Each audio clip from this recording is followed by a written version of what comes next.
Shake up at 5:30 a.m., laundry situation not good.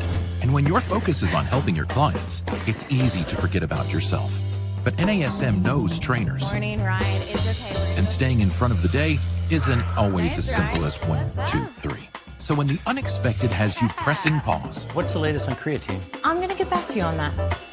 Let NASM1 help you press play. Visit NASM.org to sign up for a membership today.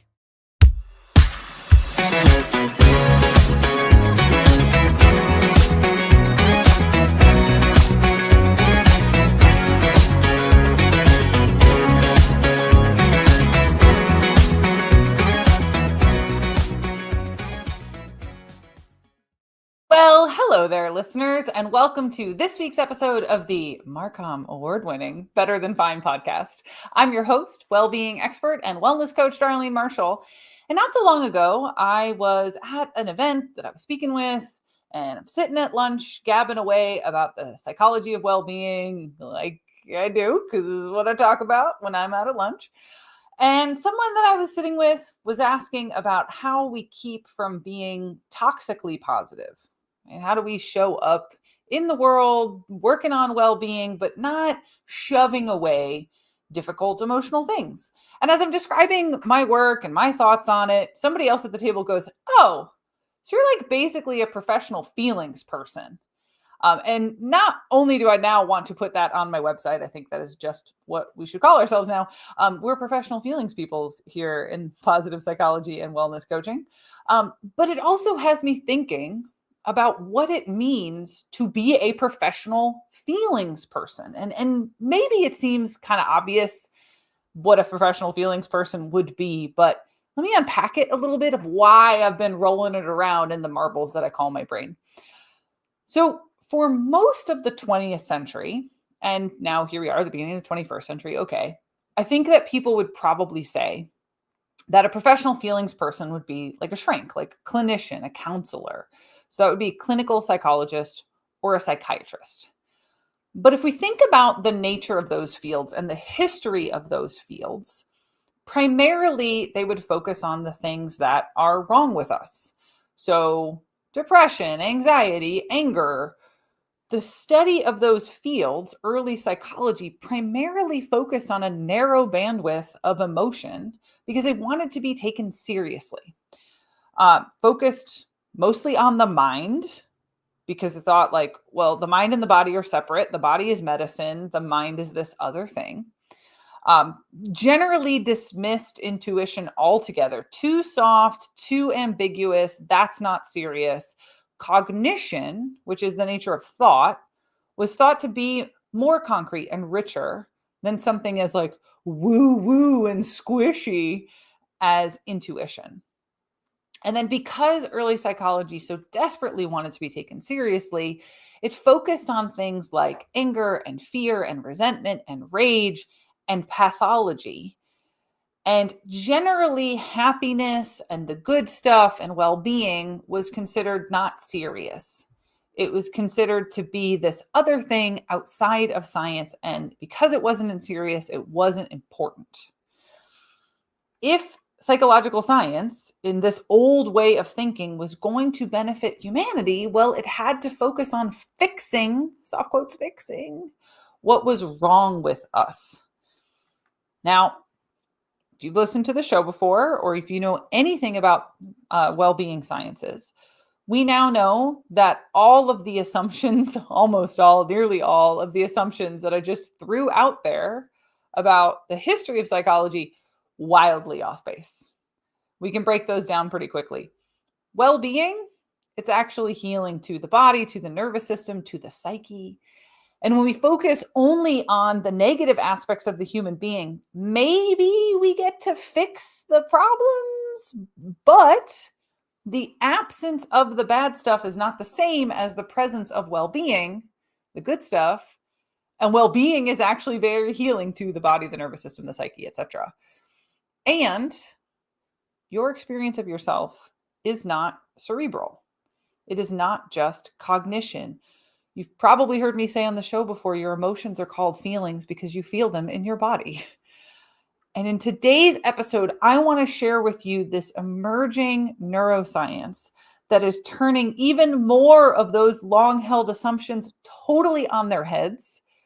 And I want to invite you to consider more deeply your own emotions, your own body, and how the relationship of your body, your emotions, and your mind can evolve your relationship with yourself and your life and your well-being. It's a lot to cover. I got a lot to share with you. I'm really excited about this particular body of evidence in neuroscience because it takes a concept I was originally introduced to in my yoga teacher training in 2018, and it gives me the language of science to explore it with you. And I can't wait to. So let's get to it. All right. I want you to think for just a moment about the language that we use to describe our emotions if we're doing it, outside of therapy, outside of psychology, outside of science. Think about the ways that we colloquially, conversationally describe our feelings, right? I've got butterflies in my stomach, or I just feel this tension, this pressure in my chest. Right? It feels like someone's sitting on my chest. The phrase "a gut feeling." I just got a gut feeling about this. Or I got one more for you. This one I haven't heard in a while, but it's a classic here. It's like, they've got a lot of gall. And if that doesn't sound like an embodied thing, consider that your gallbladder is where bile is stored, right? Bile being these like digestive juices that typically, if you've got like you ate too much fat, you've got like the burps and it doesn't feel good. So that's bile rising up in your GERD. Oh, it's a fun metaphor, right? Like that's a beautiful imagery there. All of these are describing physical sensations inside the body that don't necessarily translate directly to a story in your head, right? They are felt, they are experienced. Along this episode, I'm going to be sharing with you a bunch of vocabulary and unpacking how the scientific vocabulary relates to these experiences. But I want to start off with these metaphors because they're familiar to most of us. And what's cool is that in different cultures, it's different metaphors. That's a whole other rabbit hole to run down. But I want you to think about the way that you talk about emotion as it is experienced in your body. And if you talk about emotion in your body, maybe you've done some movement therapy, maybe you're exposed to some of these more mind-body modalities. A lot of times when we are talking about it, we're talking about it in terms of something called somesthetics.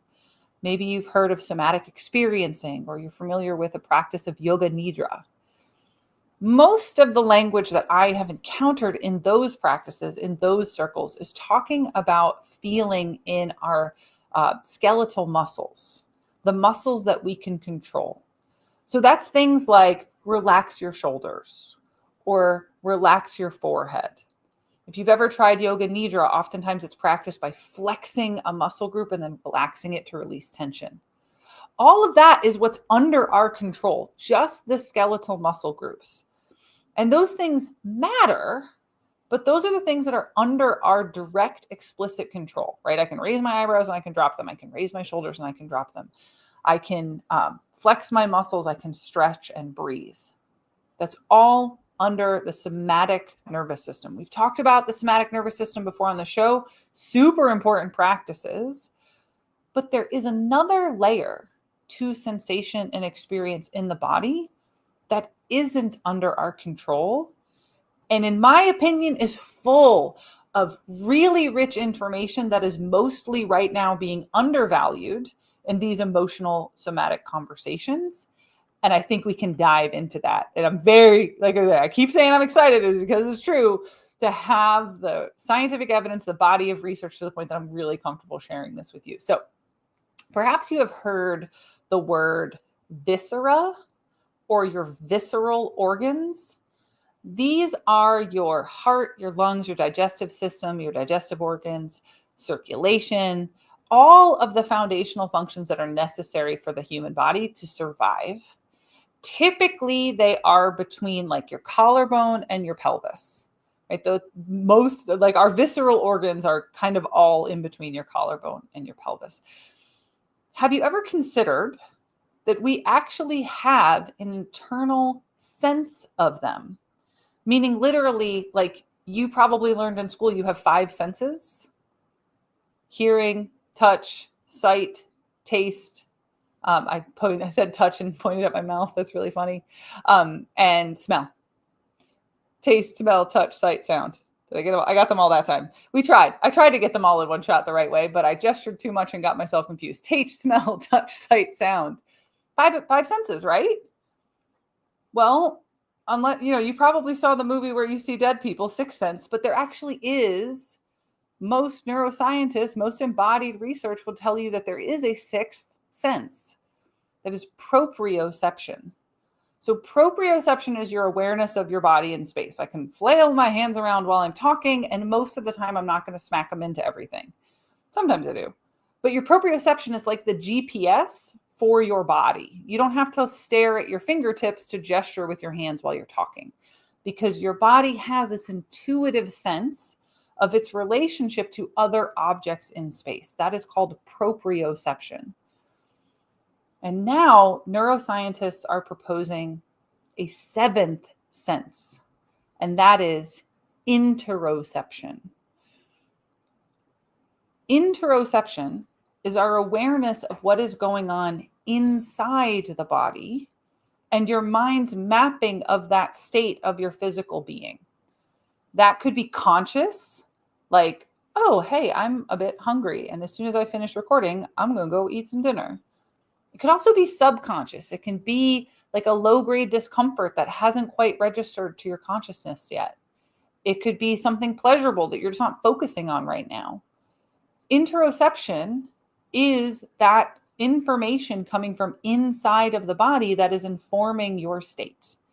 And it's what I want to talk about today is the relationship between our emotional selves, our emotional landscape, and this next peel of the onion of interoception that so many people, because of the way that we have historically talked about the mind and the body as separate, what's known as mind-body dualism, has a lot of people thinking that I heard this on a podcast the other day, someone telling a story where they said they grew up thinking that their brain, their mind was the important thing and their body was just the jar that it rode around in. They had no value of their embodiment. And actually now we know that the mind in itself is embodied. We're going to unpack all of that in a second too.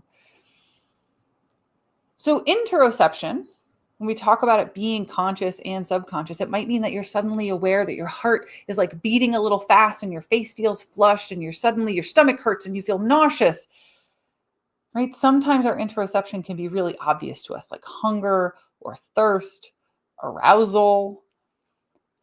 But there's also a lot more nuanced and complex information going on here too. And you can learn to look for and interpret it. And that's really what I want to get to today. You're listening to the Better Than Fine podcast. I am your host, Darlene Marshall, and we are talking about interoception and the emotions that live in our body and this emerging neuroscientific evidence. It's dovetailing with psychology, with well-being, and how it can influence your experience of yourself and your life and help you to build a life that feels good for you. To connect to that deeper layer, we're going to want to peek a little bit at theories of emotion. There are a few different theories of emotion, but the one that I buy into is the idea that emotions themselves are constructed. So we all have external experiences that then cause internal physiological changes. Sometimes some people will hear that and they'll think it's about epigenetics, right? Like, oh, there's shifts in my gene expression that then change the nature of my body. That is true. But there are also experiences that get coded into our nervous system and we react to. So I think of another extreme example is hearing a gunshot. If you've never heard a gunshot before, you might not even realize what you just heard. If you have heard gunshots, maybe you've heard them hunting. That's going to be a different reaction. You're familiar with it and you're going to go, hey, why is there a gunshot? Or maybe you've only heard gunshots in some kind of conflict or war. and you've got conflict-associated PTSD, the shot of that gunshot is going to have a very different reaction in that nervous system than the person who's never heard one before. So our external experiences, our world, coding our internal physiological changes. Yes, it could be epigenetics, something like, what they talk about in the body keeps the score, but it also can be patterned in our neurology. And those internal sensations are a combination of automatic reactions, right? The gunshot example, and also what's been entrained in our lived experience. And then our mind interprets all of that sensation as it comes to our consciousness, and we label it. I'm going to break all that down again in just a second, but first I want to teach you a little bit of vocabulary on this so that we can deepen the conversation. So your affect is that body's internal state. A-F-F-E-C-T, not effect, affect, is that internal state of being, all the stuff that's happening. Your emotion is the meaning that you have assigned to that affective state. And typically those words are conditioned by your cultural context. Now, it used to be old theories of emotion was like, okay, we all have like 6 or 7 core emotions. They're just given different labels in different cultures. But now we know that that's actually lacking a ton of nuance and they don't directly code. That's a very like Western top-down way of saying, okay, well, that other culture's emotional experience is exactly what we're talking about. And now we've got evidence that that's nonsense. But our interoception is our awareness of that affective, AFF, affective state. Okay, so let's break this down just one more time. We have external experiences that cause an internal shift. Your affect changes. My interoception might be aware of that shift in my affect.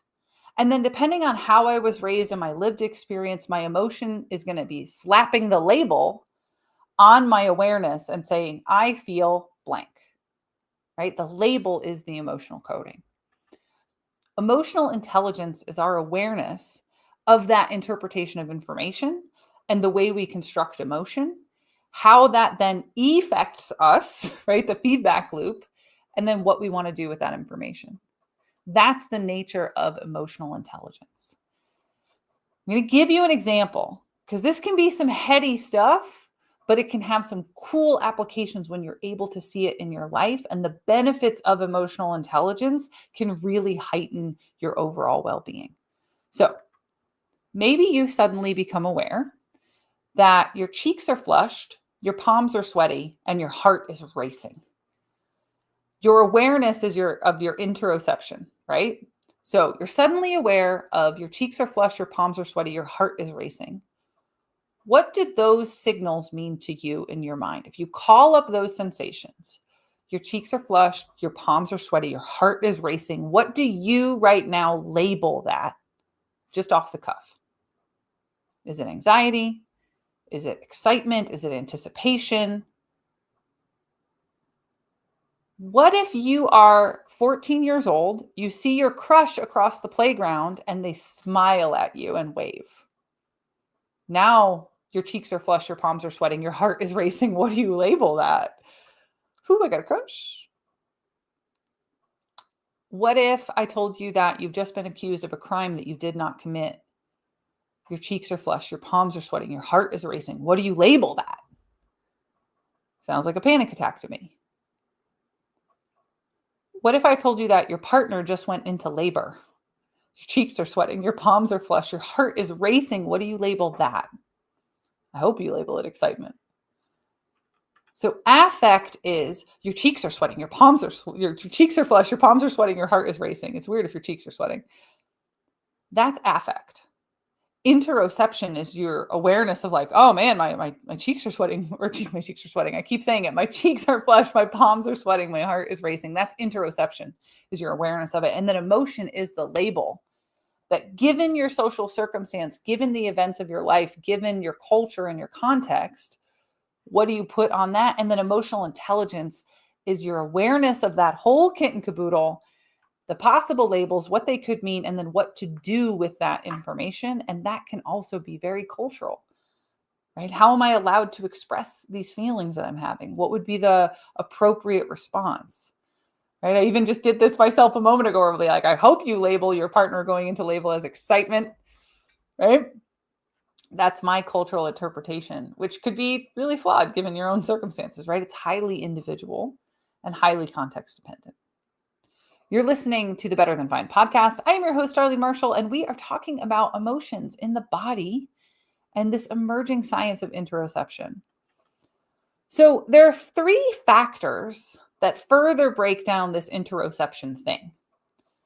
The first is labeled as objective. So just the perceptual accuracy. Maybe I feel like my cheeks are flushed, but they're not. Or I'm not aware at all that the cheeks are flushed.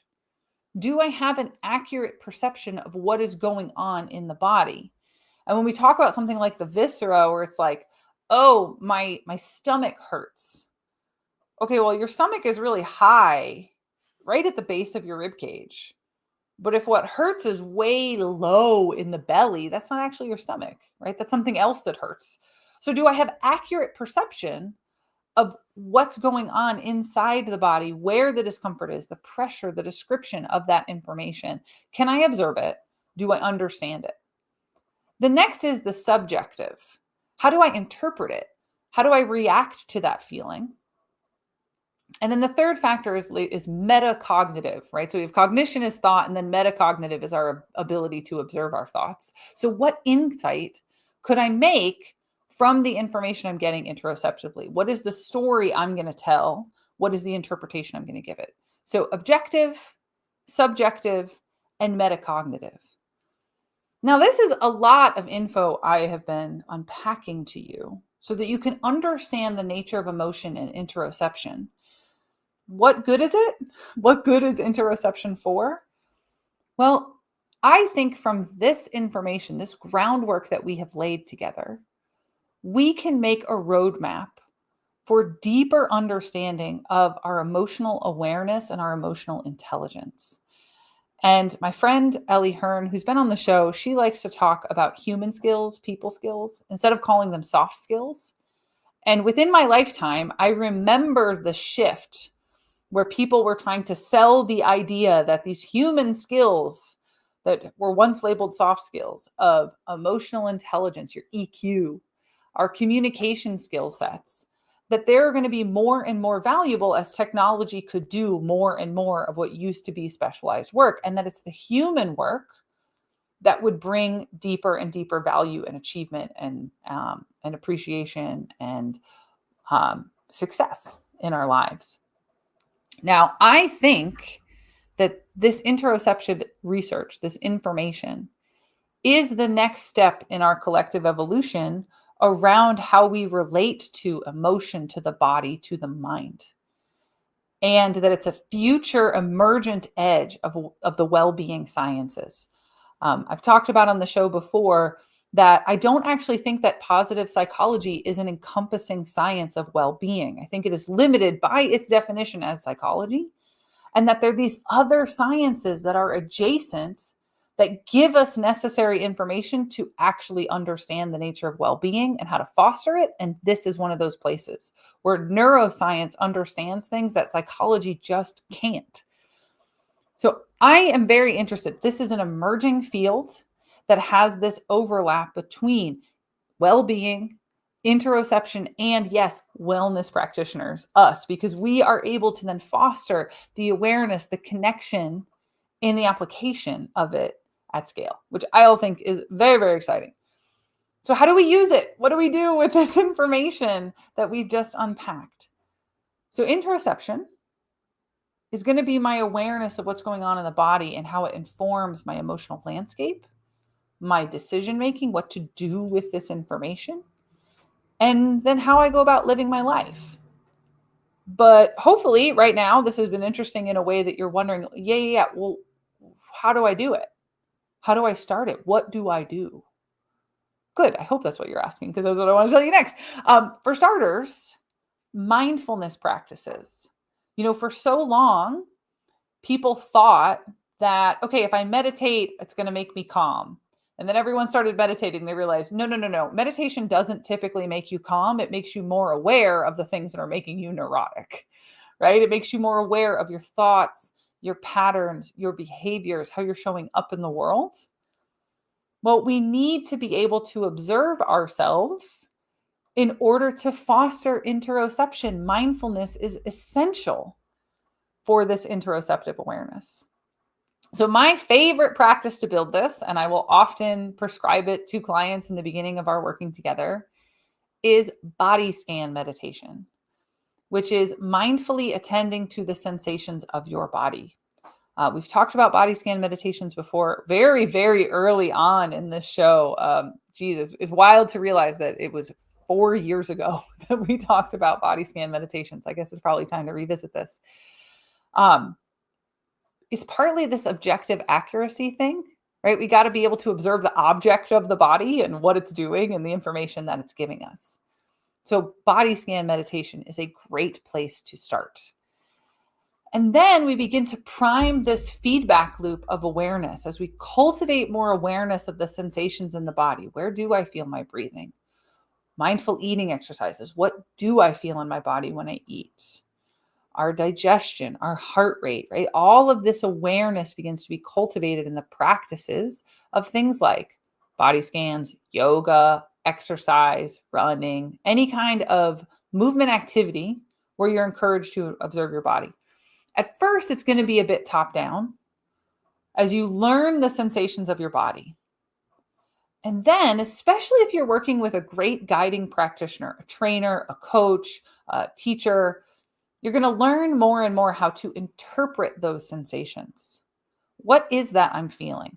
This is probably no surprise to you, one of my favorite kinds of curiosity. I am a body person and a feelings person. So, back when I first got into receiving acupuncture treatments, I would constantly ask my acupuncturist, "Ooh, what is that?" And I'd have them actually label the muscle for me of where the needle was and what its landmarks were. So I could go and look in the anatomy textbooks and try to figure out what I was feeling.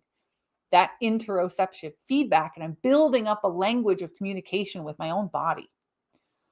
So learning how to interpret those sensations, not only the big ones, the brick on the chest of a heartbreak, but becoming more and more sensitive to that intuitive, spidey sense that hey, something's off, something's wrong, something wicked this way comes.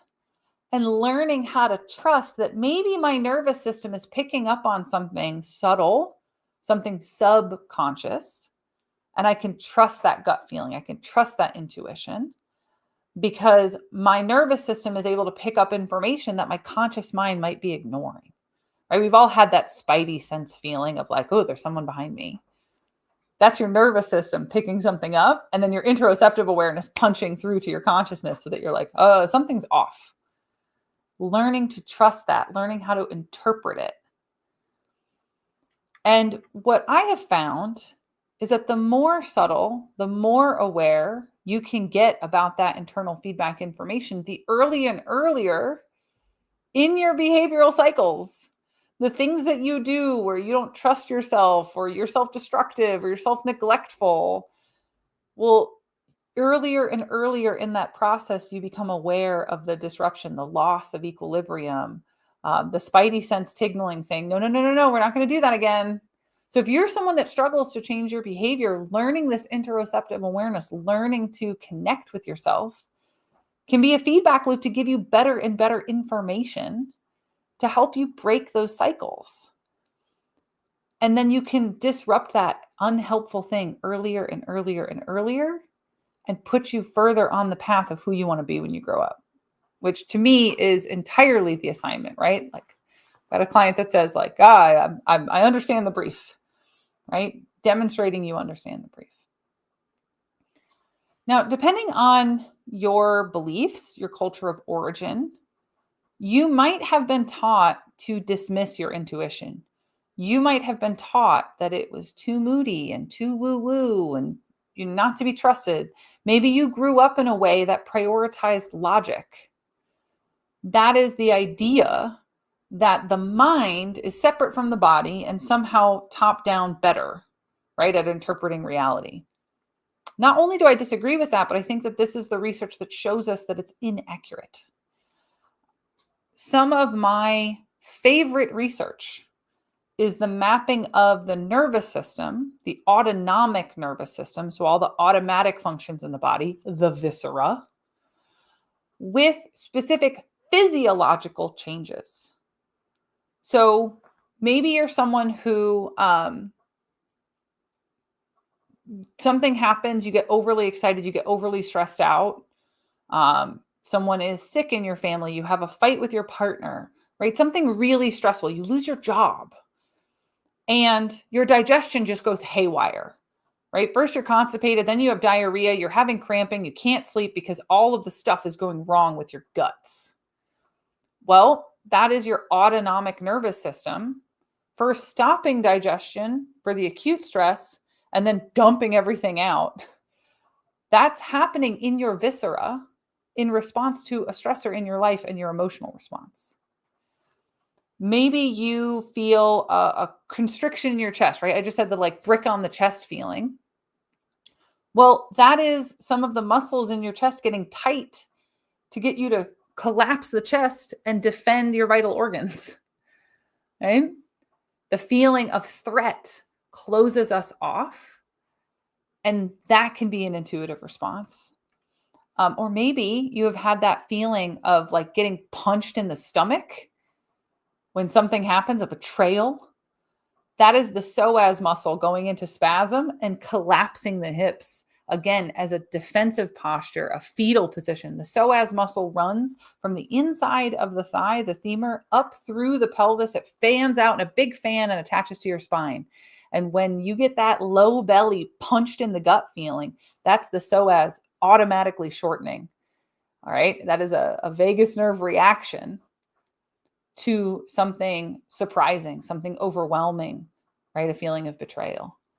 And these are some very extreme examples of these reactions, but I'm sharing with you because I think the extremes show us these like really fundamental truths about our experience. For the last 150 years, scientists have prioritized cognition, thought in our human experience over the body, that brain in a jar feeling. And more we're learning that just isn't true. It's just not accurate. And the mind is just one fundamental part of thought. The body is another big one too. And it shapes the reality that those thoughts happen in. And that to me means that the mind itself is embodied. And as we peel back these layers of our emotion, we become more and more nuanced, right? That old theory of emotion, the one that I don't buy into, that, okay, we've got these like 7 core emotions: disgust, anger, sadness. Well, one of the big problems is that they're almost all negative, right? Like it biases to the negative. I think joy is in there. I'm trying to remember what they are. I don't buy it, so I don't keep it in my brain container. But as we let go of that model, it invites us to reconsider that emotions are far more nuanced than the outdated paradigm was. And then as we dig into these nuances and we ask ourselves, what am I actually feeling? What are those sensations? What is my body trying to tell me about my lived experience and my reality?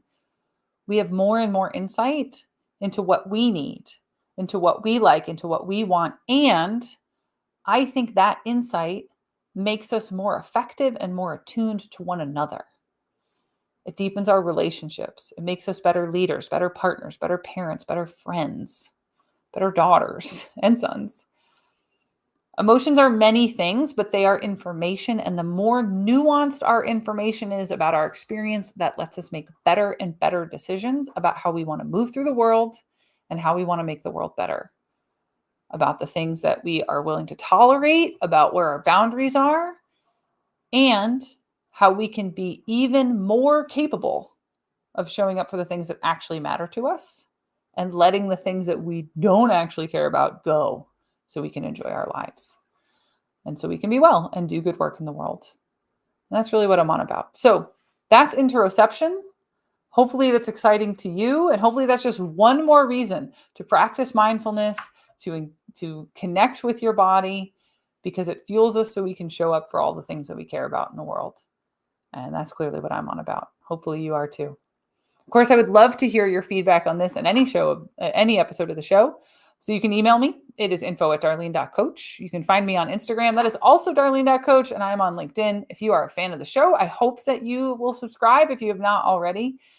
Thank you to everyone who's been writing us a review. If you haven't done that, please do so too. Share about the show. Tag me when you do. Love to hear from you. Thank you so much. Take good care of yourselves and be well.